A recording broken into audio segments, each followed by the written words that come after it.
motion de soutien des manifestants panafricains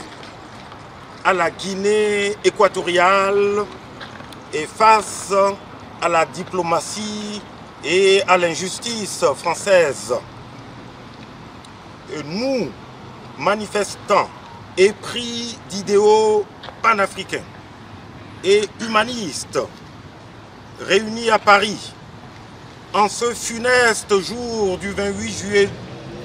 2021, où la Cour de cassation française vient de confirmer les décisions antérieures de la justice française dans l'affaire des prétendus biens mal acquis par le vice-président de la Guinée équatoriale, et en particulier la décision de la saisie du bien de l'État équato-guinéen et non de son vice-président qui abrite l'ambassade de la Guinée équatoriale depuis 2012. Estimons que toutes ces décisions de la justice française relèvent de l'injustice, du manque de respect de la dignité des Africains et des États souverains africains et du racisme anti-noir pour les raisons irréfutables suivantes: projetant la lumière de la raison sur les contradictions, donc la fausseté et l'injustice de ces décisions de justice. La première raison: les juges français ont condamné en première instance et en appel quelqu'un pour blanchiment d'argent issu de la corruption, tout en refusant d'entendre le témoignage réclamé par l'accusé des opérateurs officiels du supposé blanchiment,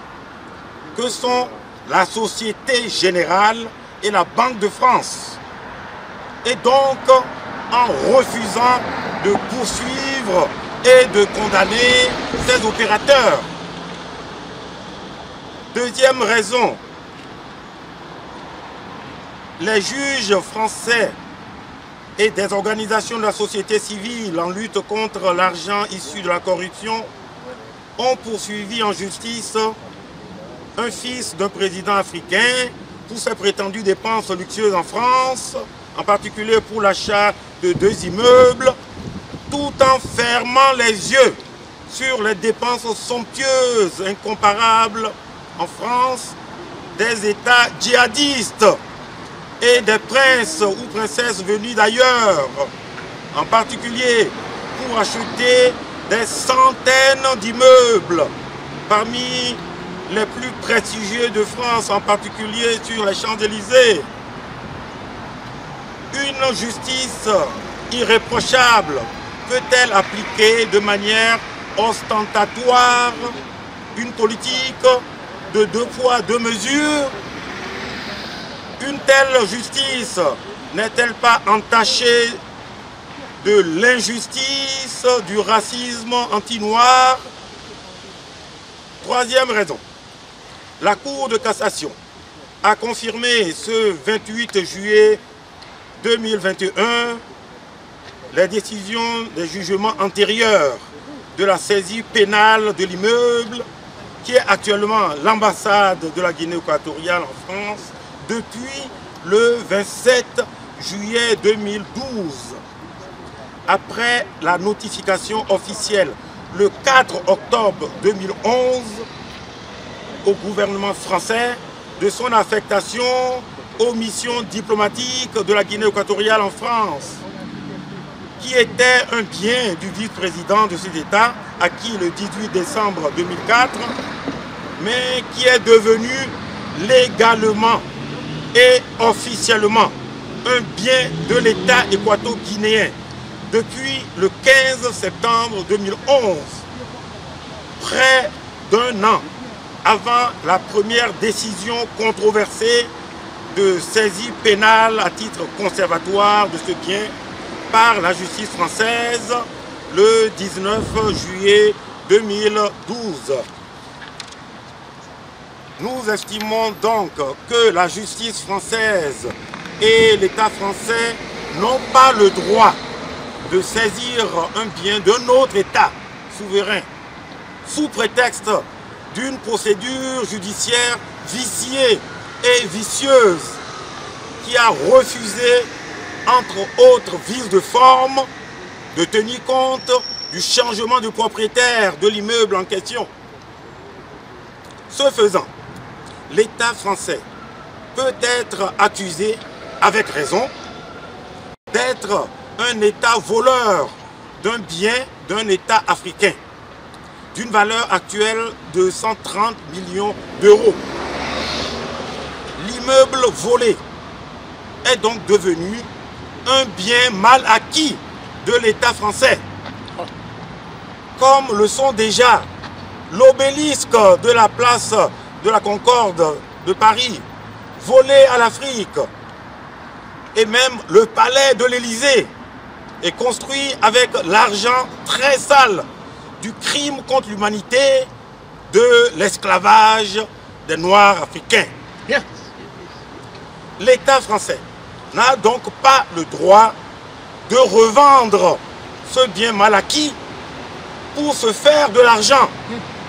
qu'il prétend mettre à la disposition, non pas des populations africaines spoliées,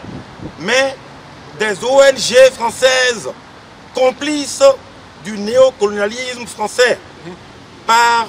sa nouvelle loi sur la restitution des biens mal acquis. Nous estimons que l'immeuble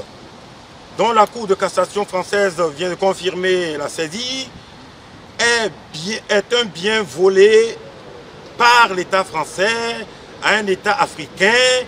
que tous les Africains du monde entier devraient défendre face à un État coutumier des faits de vol et de pillage des biens africains jusqu'aux êtres humains africains,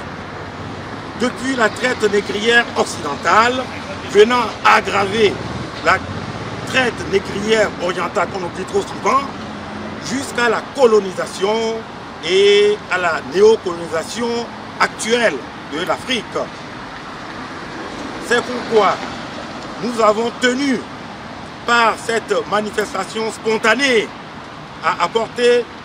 tout le soutien militant de tous les panafricanistes du monde entier, bien représentés ici, depuis les Caraïbes jusqu'à l'île Maurice. Et oui, bien sûr, en passant par tous les pays africains, et donc tous les panafricains du monde entier,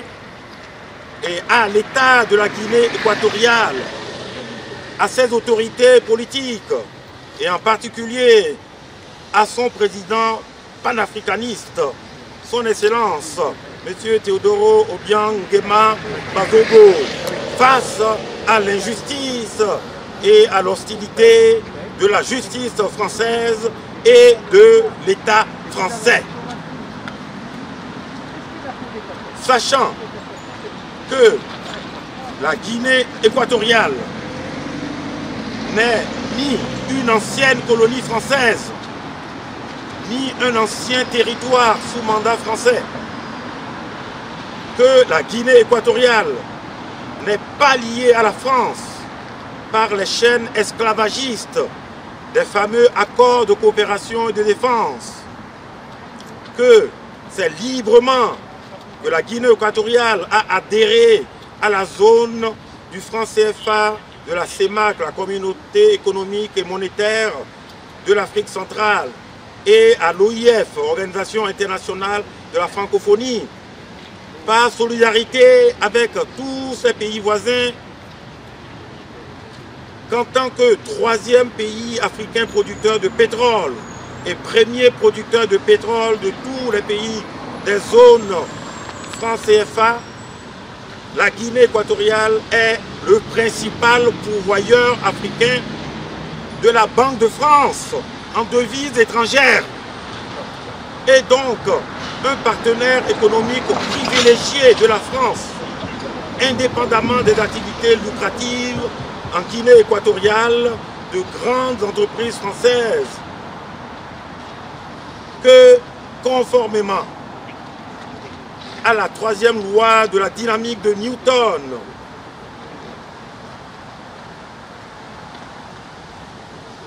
il n'y a pas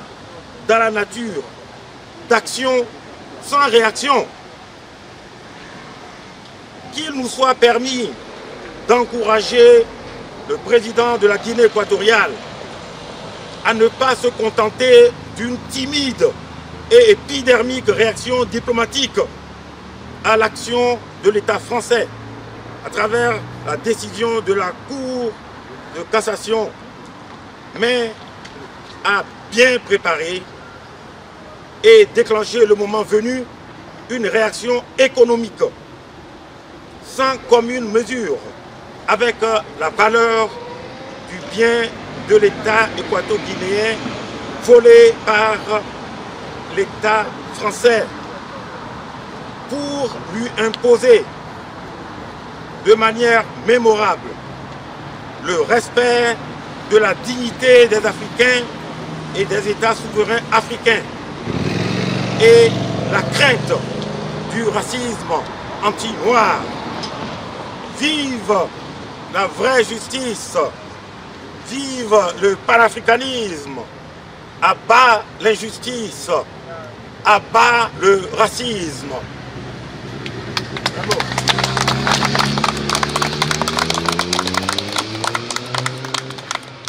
Et donc j'espère que